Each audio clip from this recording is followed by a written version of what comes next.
Motherboard 4,5 jutaan untuk rakitan Intel Core Ultra baru. Apa nih?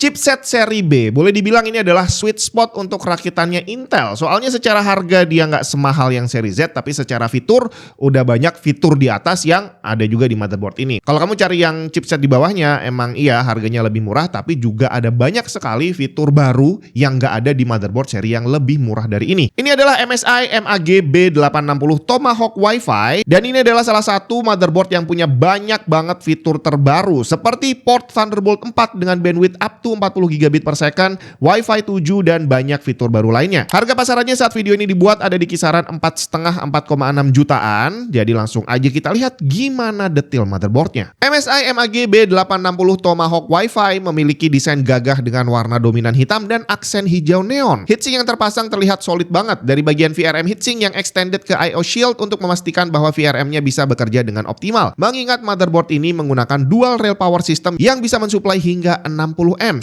Ini udah lebih dari cukup untuk bisa menjalankan Intel Core Ultra 9285K sekalipun. Heatsink SSD utama terlihat tipis tapi udah double sided. Nanti kita akan lihat seberapa efektif dia membuang panas dari SSD NVMe Gen 5 atau masih butuh third party cooler. Motherboard ini juga punya desain ergonomis yang bagus untuk pemasangan komponennya. Dari yang paling terlihat remeh tapi sangat berguna, penempatan konektor power CPU yang ditaruh di atas slot RAM, bre. Biasanya kan ditaruh di ujung kiri atas tuh, dekatnya I/O shield, dan itu adalah lokasi yang cukup menyulitkan untuk pasang kabel power kalau motherboardnya udah nempel di casing. Tapi di tempat yang baru ini jadi jauh lebih mudah dijangkau. Kemudian untuk slot SSD M.2 utama sudah menggunakan fitur yang disebut Easy M.2 Shield Frozer 2. Bongkar pasang heatsinknya nggak perlu pakai obeng lagi, termasuk bongkar pasang SSD-nya tinggal pencet dan ngunci sendiri. Untuk GPU juga menggunakan teknologi Easy PCI Express Release, di mana tombol penguncinya ada di bagian belakang, tidak terhalang oleh body GPU dan sangat mudah diakses. Kemudian untuk mengatasi kekurangan supply daya pada jalur PCI Express, terutama untuk kamu yang menggunakan GPU monster sahabat PLN, MSI MAG B860 Tomahawk Wi-Fi ini ngasih tambahan konektor power 6+2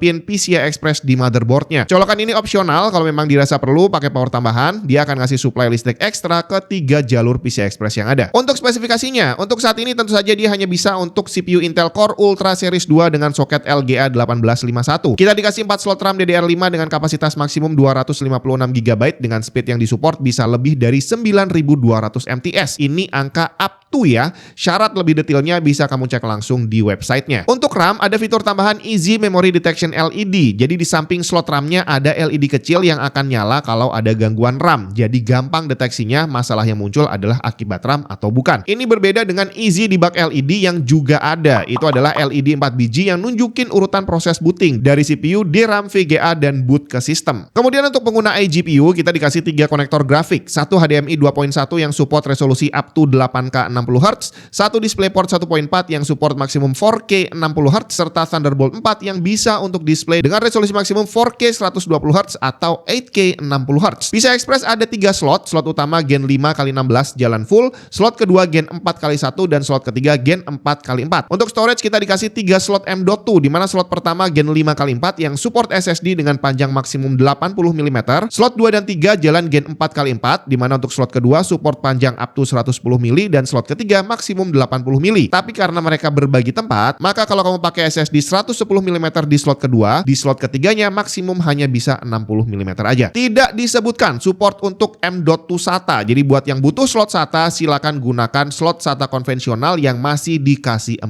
biji. USB port total ada 17 tapi dibagi untuk front dan rear panel. Untuk front panelnya ada 4 USB 2, 2 USB A 5 GB dan 1 USB C 10 GB. Sekarang kita beralih ke rear panel. Dari yang paling atas ada tombol clear CMOS dan flash BIOS. Kemudian tepat di bawahnya ada port Thunderbolt 4. Dia memang kencang, bisa up to 40 gigabit per second, tapi ada syaratnya. Speednya bisa maksimum hanya untuk Thunderbolt device. Kalau SSD portable yang kamu punya interface-nya USB 4, maka hanya bisa jalan 20 gigabit, dan untuk USB 3.2 maksimum hanya 10 gigabit. Dan port ini udah support display, tadi udah dijelasin ya. Kemudian support power charging up to 15 watt. Ini masih cukup lah ya untuk nge-charge smartphone, dan support DC chain up to 3 device Thunderbolt 4 atau 5 device Thunderbolt 3. Kemudian di bawahnya ada HDMI dan DisplayPort, kemudian 4 port USB 2 di mana salah satunya bisa untuk flash BIOS. Kemudian ada 4 port USB-A 10 GB, LAN port 5 GB per second. Bukan 1, bukan 2,5 tapi 5 GB, bre. Terus ada satu USB-C 10 GB per second, antena Wi-Fi 7 dan Bluetooth 5.4 serta audio yang udah support digital connector. Dengan spek dan desain seperti ini, walaupun dia dibilang adalah motherboard kelas menengah, pasti akan dengan gampang bisa menjalankan CPU kelas atas sekalipun. Udah saya tes juga untuk jalanin Intel Core Ultra 9 285K disandingin sama RAM DDR5 8000 MTS,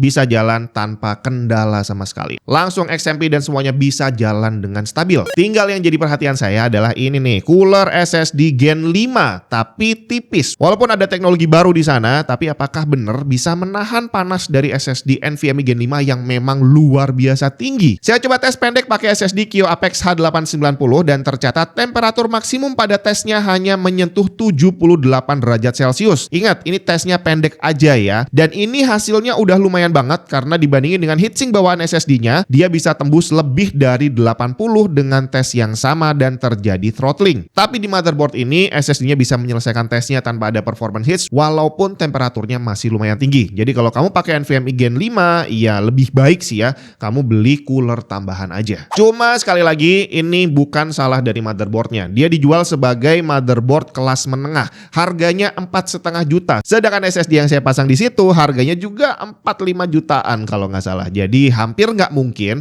orang yang beli motherboard ini akan beli SSD dengan harga yang sama seperti motherboardnya. Jadi kemungkinan besar target pasar motherboard ini adalah untuk orang yang masih menggunakan SSD Gen 4. Overall, MSI MAG B860 Tomahawk Wi-Fi ini punya desain yang solid dan juga performance yang bagus. Dengan harga di kisaran 4,5 jutaan dan semua teknologi baru yang ada, Thunderbolt tadi ada, Wi-Fi 7 juga ada, LAN-nya juga 5 GB. Boleh dibilang dia adalah motherboard sweet spot-nya, bre. Dengan harga cuma segitu, kamu bisa dapat banyak fitur yang ada di seri yang lebih tinggi. Kalau tertarik dan pengen cepat beli, langsung klik aja linknya ada di bawah.